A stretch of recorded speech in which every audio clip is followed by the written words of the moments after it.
Gula White Star Magic owobuwonga okuva ku dduuka erikuli okumpi oba supermarket. Wulira ekyamagero ekikuma engoye zo nga nnyonjo nnyo olunaku lwonna. Omanyi kye weetaaga? Ona! A delicious ona, ona. Oba muto oba mukulu nnyo ona. Ona. Mango, apple, grapes and berry flavors. Ona. They come in different sizes at amazing prices. Ku birungo ebisatu eby'enjawulo ebiri mu ccupa ya Meals ebisatu n'eya Meals ebitaano waliwo Ona owa buli muntu. Weefunira ekyokunywa kya Ona ku dduuka lyonna erikuli okumpi. Ona, freshness you can taste. Ona akolebwa aba Aliham. Nga tegannaba kubuutikira ggwanga gasookera wano tugakuŋŋaanya ne tugasunsula ne tugakutuusaako ng'ate gakyayokya. Gano ge mawulire agookya ku Pearl FM ne Three Ways Property Consultants Limited bebaza okunazaako ennaku wamu n'okufuula landlord nga bakufunira ettaka eriri ku muzuuri ku nguudo zonna eziyingira n'okufuluma ekibuga Kampala okutandikira ku $6,000,000 zokka nga tukkiriza n'enkola ey'ekibanja mpola tukyalireko kati mu maka gaffe agasangibwa e Buloba ku Mityana Road ku kizimbe kya HB Complex oba okutukubirako ku noti 752 721 763.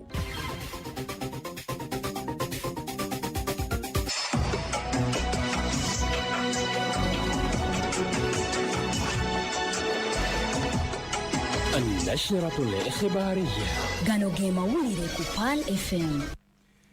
Assalamu alaikum wa rahmatullahi wa barakatuh. Mwasuze mutyanno bannaffe abatuliriza. Ziweze 3 ez'amakya agaleero agookya mu bujjuvu ku 107 akatonyeze 9 Pearl FM ekkula ly'omuntu wa bulijjo. Nze Tamale Yahya Ssali okugabasumira. Akakiiko ka Palamenti akalondoola ensansanya y'ensimbi w'omusolo mu gavumenti ez'ebitundu ka Park Local Government kakukwatagana n'akulira eby'emirimu gya gavumenti mu disitulikiti y'Empigi okuyigga abasomesa ba siniya 20 abaaviirako gavumenti okufiirwa obukadde bw'ensimbi 16 mu mwaka gw'embalira y'ebyensimbi 2021-2022. Mu kakiiko kano akakubirizibwa Gilbert Olanya omubaka wa Clark South Emonsisenkanano gye kabaddemu n'abakulembeze ba disitulikiti y'Empigi nga bakulembeddwamu Moses Kanyarutokye nga yakulira eby'emirimu mu disitulikiti Muyite Kaawo kazudde nti abasomesa bano bakozesa olukojjokojjo ne bafuna emirimu ate bwe baamanya nti babategedde ne bafuuka musu gw'ekanyanya ne gye buli eno.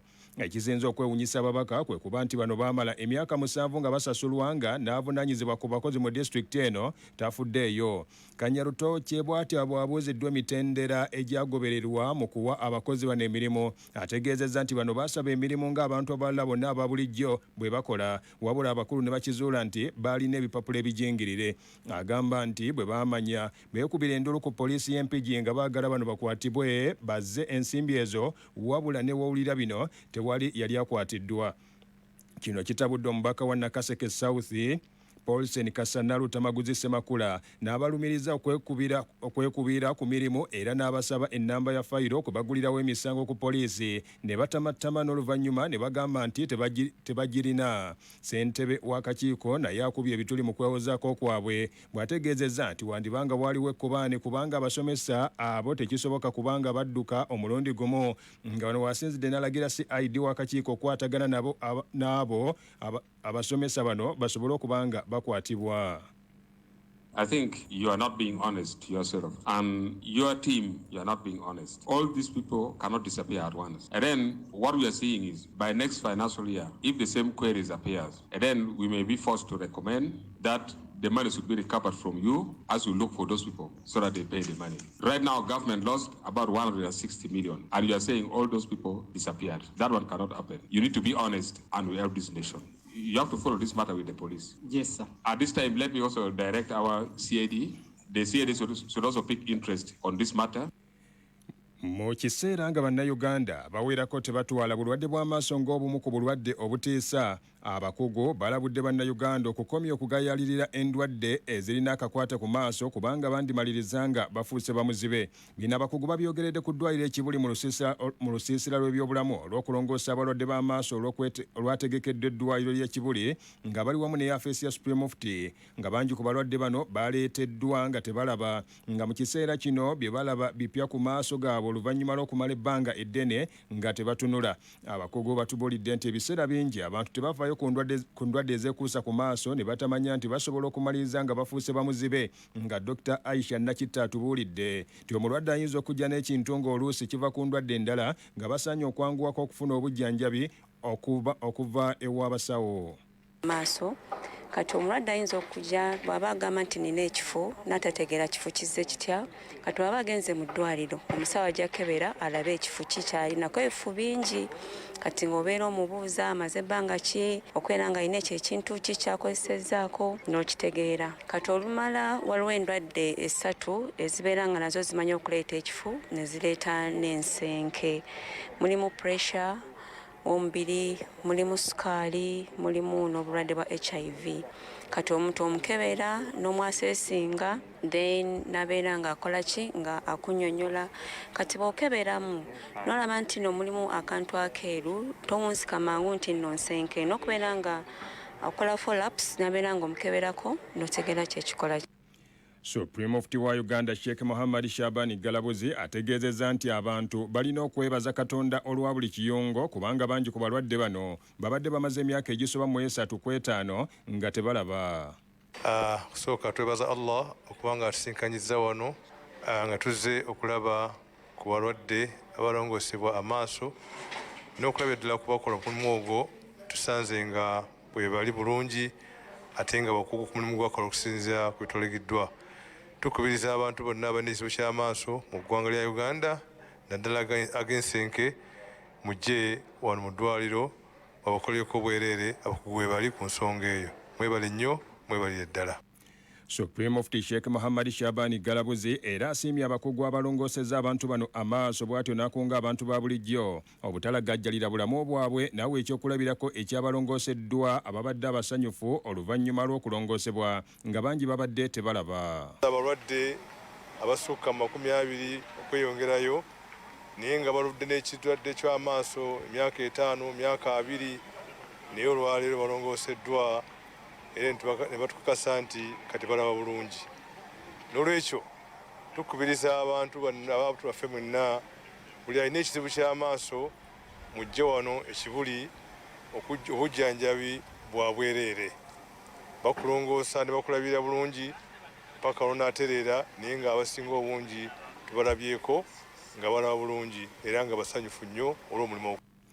Dr. Mahmoud Ghazal nga yakulira Kibuli Muslim Hospital agamba nti kyennyamiza okuba nti bannayuganda bangi balagajjalira obulamu bwabwe ne batuuka n'okufiirwa ebiyungo nga amaaso so nga gamanyiddwa nti ge ganoonyeza omuntu ekyokulya. The medical advice to our people, please don't take the eye sickness very light. Once you have a problem, go to the nearest center so the eye checked. Because waiting, we have people over 90 years age and they were blind for a simple operation and a simple treatment.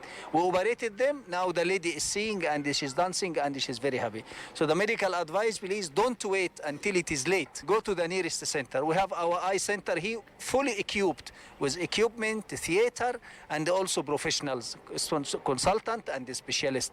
So please, you are welcome anytime at Kibuli. For the free eye camp, we'll organize them from time to time and only for the people who are not able to afford the cost. But the 24/7 our services are available. Dr. Victor Kigonya nga yakulira theatre kiyita walongoosebwa agamba nti omukisa nga guno kulongoosa abantu amaaso kiyambye bangi kubanga si buli muntu nti asobola okwesasulira ssente so nga abandi amalwaliro gabaliraanye tegalina bujjanjabi nga buno. Abalongooseddwa batubuulidde nti bangi ku bo bamaze ebbanga nga tebalaba era nga balinga abazaaliddwa obuto ng'ekitongole kya Baitul Mali okuva mu America nga bali wamu n'eky'e Kenya bwe bakwataganye n'Ekibuli Muslim Hospital wamu ne yafeesi ya Supreme Mufti okuwa abantu bano okulongoosa okw'amaaso okw'obwereere. Bangi ku bano babadde balwala nsenke era nga tutegeezeddwa nti olusiisira luno lwakumala sabbiiti nnamba nga tukitegeddeko nti okulongoosebwa ensenke weetaaga wakati w'obukadde 2 n'obukadde 3. Abakungu okuva mu ssettendekero ow'e Makerere bawagidde enteekateeka ya gavumenti ey'okukifuula ekyobuwaze eri abasomesa bannassale okubeera ne diguli nga Dr. David Kabugo okuva ku Makerere University School of Education nga yakulira okunoonyereza kusoma kw'abato abuulidde akakiiko ka paalamenti ak'ebyenjigiriza nti bakola okunoonyereza ne bakizuula nti abasomesa b'abaana bano tebateekebwateekebwa bulungi ekivuddeko omutindo gw'ensoma ya nassale okubeera nga gutankanibwa. Kabugo agamba nti ennaku z'omwana 1000 ezisooka ku nsi zitegeeza kinene nnyo mu kuzimba obwongo bw'omwana nga nabwe kiti alina okukwatibwa omuntu alina diguli bw'atyo n'awunzika ng'asaba gavumenti obutazikiza ku nsonga eno.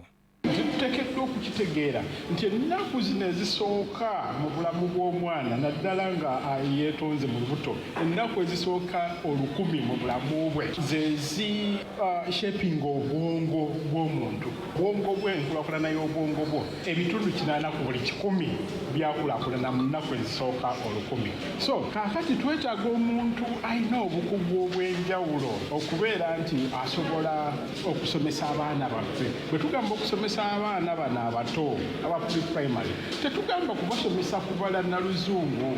Waliwo ebintu ebisookerwako mu bulamu bye tumanyi ffe ng'abakugu. Omwana alina okubeera nabyo okutandika okusoma ebintu nga olulimi, okubeera nga weefuga, okutabagana ne banno. Tosobola kutandika kusoma mugattako emu oba okusoma oluzungu obwenkanawa nga tomanyi self-regulation.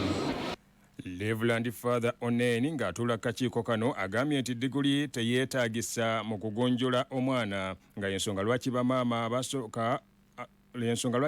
abasooka bagonjolanga bulungi abaana wadde tebaalina diguli. Ssentebe w'akakiiko kano omubaka wa Bunyaruguru John Twesigye Ntamuhiirwa agamba nti bakusisinkana bannakyewa bakola ku nsonga z'okusoma kw'abaana nga bakusisinkana n'akakiiko k'obwenkanya ka Equal Opportunities ne Minisitule ekikula ky'abantu babeereko gye basalawo. Kyagezaako kwogeraganya n'ebitongole ebimu ne NGOs tugenda kwogera nazo olwokubiri wiiki ejja. Ennaku z'omwezi 23 tujja kwogera ne Minister of Education, ne Minister of Gender, tulina Equal Opportunity Commission. Tugenda kuddamu twogera nayo ku nsonga eyo. Nsuubira omwezi gwagenda okuggwa ensonga tujja kuba nga tugimaliriza bulungi. Tukola alipooti yaffe tugitwale ku Parliament egitwala ku province gye tugenda okuwabula gavumenti esobola okukola okulaba nti embeera etereeteeka. Gavumenti mu nteekateeka yaayo ey'abasomesa National Teachers Policy yakifuula kyabuwaze abasomesa bannassale okubeera ne diguli n'eragira abatazirina okweyongerayo okusoma ng'omubaka wa Kalungu West Joseph Gonzaga Ssewungu yatwala ensonga eno mu paalamenti ng'agamba nti ekya diguli kyetaaga kuddamu kutunuulira ensonga eno n'esindikibwa mu kakiiko kano yeetegerezebwe. Akakiiko kasooka kusisinkana ekibiina ekitaba amatendekero g'abasomesa bannassale n'abasomesa nga bano tebaawagira kya diguli ey'omusomesa wa nassale.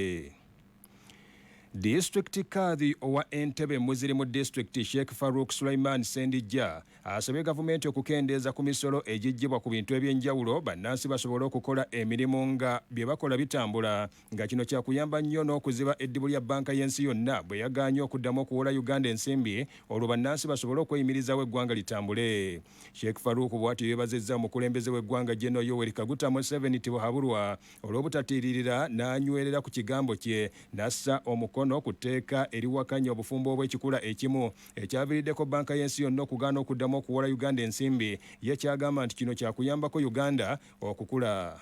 Ne wano wenkubira omulanga nga twebaza ne sekwebaza yenna His Excellency President wa Uganda nga omuzadde nga omugunjufu bw'atekkiranya n'ateekako omukono okugaanira ddala ne sekugaana obufumbo obwo obw'ekikula ekimu oba obw'ekyennyume nga bwe tubimanyi ffenna. Era mu kaseera kano tugumya gavumenti yaffe ne pulezidenti waffe nti bannayuganda bantu bakozi nnyo ate bettiranyira nnyo okukola. Obalaba kuva kiro kyonna batambula bakola mu butale bwa wonna. Nabwe kityo twali kubidde omulanga gavumenti kwe kukendeeza ku musolo. Omusolo gwe naaba gukendedde bannayuganda bajja kusobola okubeera nga bakola era eggwanga lijja kubeera nga lyeyimirizaawo. Eggwanga lyaffe lino limanyikiddwa nnyo nga ekkolya lya Afirika, Pearl of Africa. Nabwe kityo ate twettanire nnyo ekigambo ky'obulumi n'obulunzi.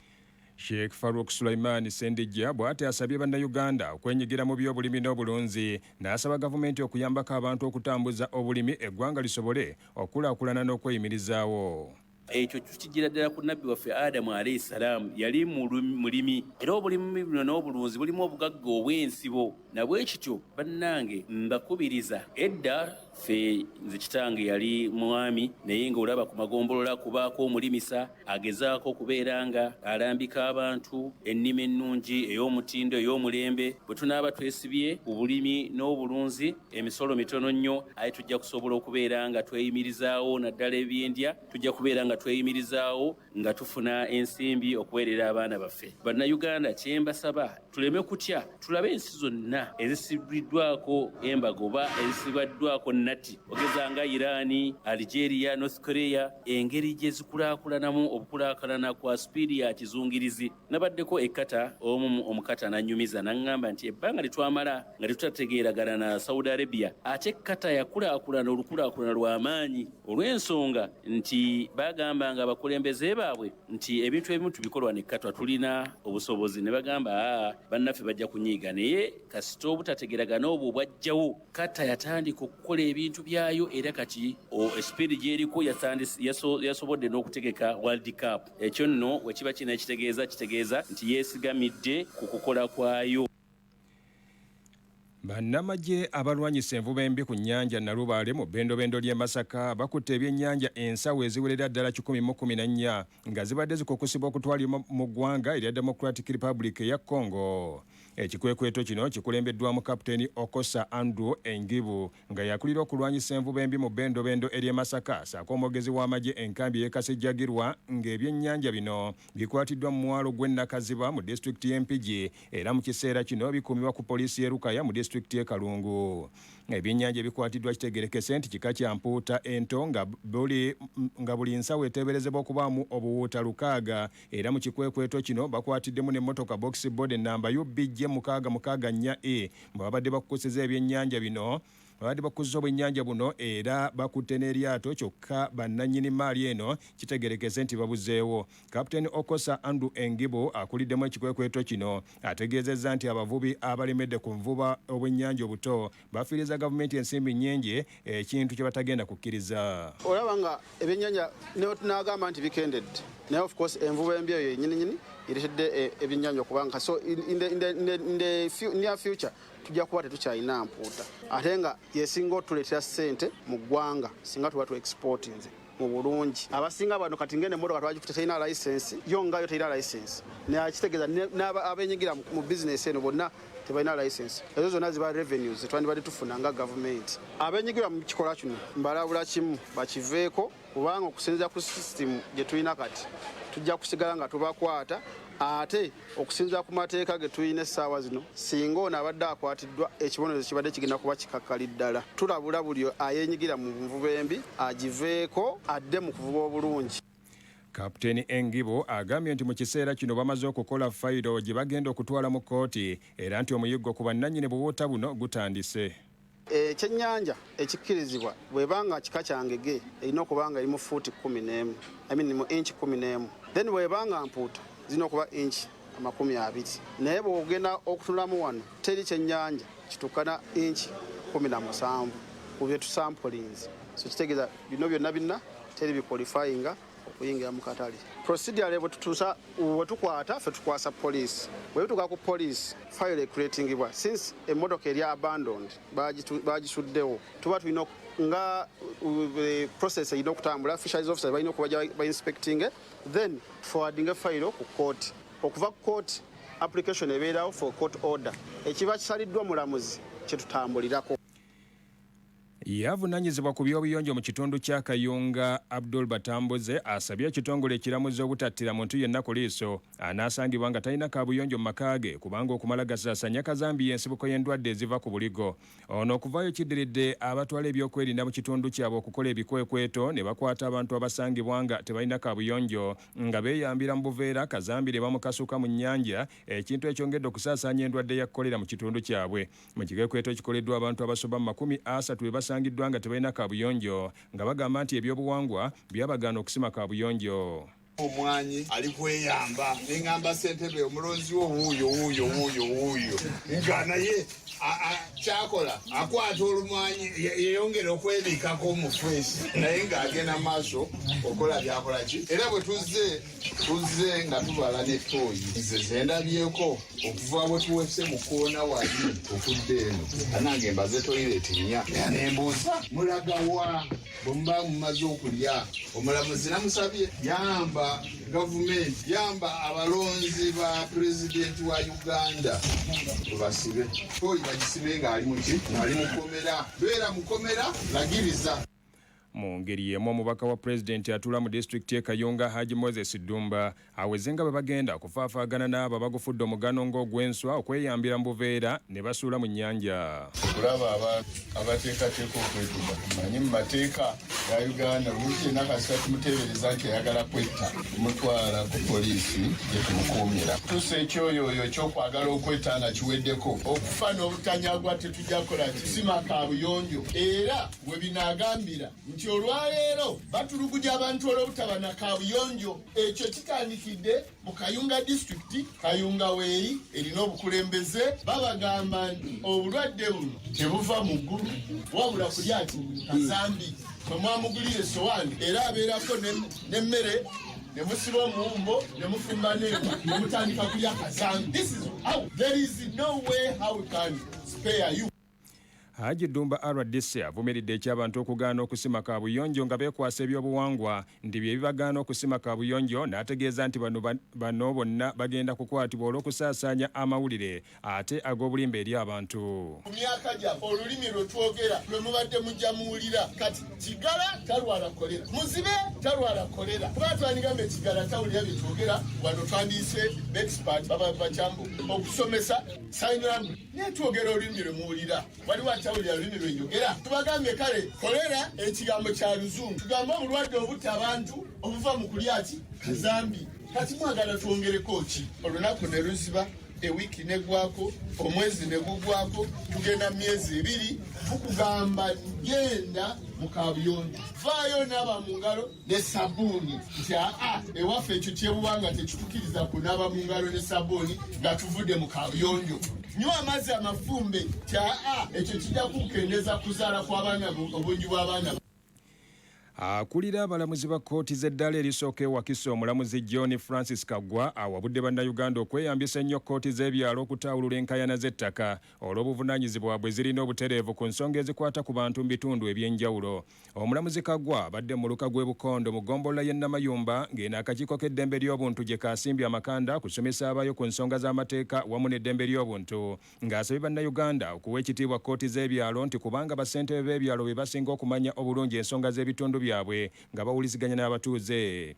Abatuuze mu muluka guno ogw'e Bukondo nga bakulembeddwamu ssentebe w'eggombolola eno Muzenze Joseph basoose kukaabirira mulamuzi wamu n'abakakiiko k'eddembe ly'obuntu okubataasa ku bannannyini ttaka ababakabya akayirugomba ekiseera kino awatali ayamba. Abatuuze balaze okunyolwa nti olw'abamu ku basentebe okwekubaana n'abanyazi b'ettaka kibaviirako okubeera nti ng'abantu tebakyesiga nnyo kkooti za byalo nga ssentebe w'akakiiko k'eddembe ly'obuntu mu Wakiso Eric Kasirye naye asabye abantu obutamala gagula ttaka ne batalikozesa. Kyagamba nti kino kiwa abanyazi b'ettaka omukisa okufuna we batandikira okuliwamba nga mpaawo abakuba ku mukono.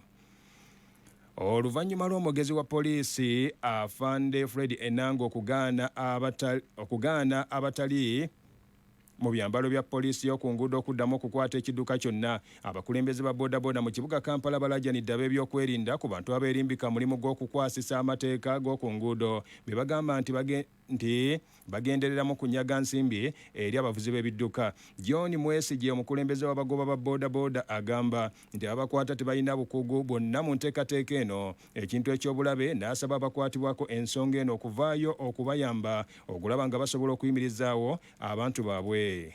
saawa ya Queen era ebiseera ebisinga tetukyagendayo kubanga bw'ogendayo olumu era ogendayo ono n'akusaba pamiti owa traffic n'ogimulaga ogenda okulaba nga n'owemmundu agikusaba ogenda okulaba nga n'owa KCCA owa traffic warden akusaba pamiti waliwo nakikozesaako ng'akasonso n'enkwata pamiti etali ntuufu n'enjuwa owa traffic warden wa KCCA nanga weebale kuba na pamiti n'empitawo n'eŋŋenda naye ate Mr. Enanga nakirabye ku mikutu gyaffe egy'emitimbagano nga Mr. Enanga agamba teriyo omuntu ali muleeya kuddayo kukwata piki naye kati era omuntu ali muleeya kati KCCA owa KCCA owa traffic warden noono w'emmundu nga si wa traffic kati pamiti ye entuufu n'enfu agirabirawa era obuyinza babujjawo abatukwata. Lawrence Nwabiine owa traffic gwe nkusinga nk'okubira omulambwa kubanga yayinza otuyamba naye ababodaboda tubbiddwa buli omu yenna buli omu atubba kubanga bamanyi nti tubeera n'obusente n'obeeramu n'ebiri n'ogibawa n'oddayo eka kubanga tubayinza kujjako mitwalo ebiri n'obeera n'amaanyi agaddamu okuyiiya endala oba okitabuti traffic kati poliisi gundi takisi baazivaako kubanga zo zigaba 13 badda ku booda ezigaba omutwalo ebiri. Business News gano ge mawulire g'ebyobusuubuzi wano ku 17.9 PAL FM ekkula ly'omuntu wa bulijjo. Gavumenti ya Uganda ng'eyita Ministry ey'obulimi obulunzi n'obuvubi etegeezezza nga bw'erina enteekateeka ey'okugaziya akatale kaayo ak'amata luvannyuma lw'eggwanga erya Kenya okulabika nti ebintu tebikyatambula bulungi. Uganda etegeezezza nti waliwo amawanga 5 geetunuulidde okutwalayo amata okuli amawanga agali mu ttundutundu erya North Africa saako mu kitundu ekya Middle East ne Semazinga Asia. Dr. Bright Lwamirama nga minisita omubeezi avunaanyizibwa ku nsonga z'ebyobulimi obulunzi n'obuvubi ku ludda olw'amagana ategeezezza nti ekiseera kino bali mu kukola ku kiwandiiko ekigenda okuteekebwako emikono wakati wa Uganda ne Semazinga Asia okulaba nti amata gasobola okutwalibwa obuuyi eyo. Omutawaana ogwagwa Kenya mu gw'omukaaga omwaka guno kampuni ya Brookside Dairy Uganda erabika ng'eriko abantu abakozi 200 be yagoba oluvannyuma lw'okubeera nti bano ebitundu 75 ku buli 100 ku mata ge baali bafulumya saako n'ebyo bye baali bakola okuva mu mata basobola okubikendeeza okutandika n'omwezi eyo ogwokusatu. Era Kenya zeeteeka obukwakkulizo obw'enjawulo ku mata g'eggwanga Uganda akatale ne kongera okufunda nga kino kiviiriddeko abalunzi bannayuganda n'abasuubula amata okufiirwa era nga kino kigambibwa nti kivudde ku kuvuvuŋŋana okw'obuyinza okuliwo wakati we yali omukulembeze w'eggwanga eryo Muigai Uhuru Kenyatta ono nga ye nannyini Brookside Dairies saako neeyamuddira mu bigere William Ruto. Wadde nga Kenya emabegako awo bwe yagaana ate oluvannyuma yaddamu ne yeegaana nti tennagaana ku mata ga Uganda wabula kitegeezeddwa nti kati bifuuse bizibu ddala era nga abalunzi mu ggwanga erya Uganda beeraliikirivu bya nsusso. Dr. Bright Lwamirama era ategeezezza nti n'omukago gwa African Dairy Conference and Exhibition saako n'olukuŋŋaana bagenda okutuula lugenda kubayambako okulaba butya basobola okukola embeera eno okwaŋŋanga enteekateeka eyinza okuyambako okulaba nti ddala embeera y'ebyobusuubuzi etambula bulungi ne mu mawanga amalala okuva mu ggwanga erya Uganda. Bino bye by'emizannyo omugookya ag'essaawa eno.